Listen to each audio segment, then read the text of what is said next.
In Excel we have some built-in lists. For example, month names. If you start with January or any month name and drag it, it will give me the names of the months. Similarly, I can type January in short and then drag it to get the other month names. We also have the names of weekdays. Let's start from Sunday and in short as well. If I drag it down, I'll get all the names of the weekdays. But what if we have our own list like this?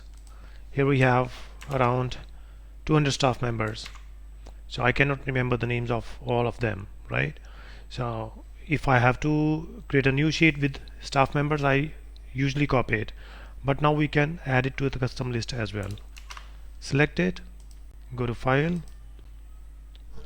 Options, Advanced, and if you scroll down to the bottom, here we have Edit Custom Lists button.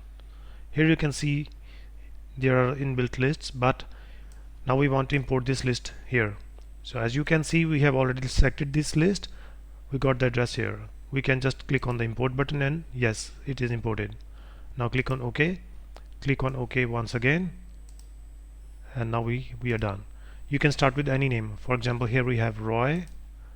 I can start with Roy and drag it down to get all the names in the list. That easy. And this list is globally available. If I create a new sheet, type Roy or any other name, you can drag it and it is available. Thank you for watching.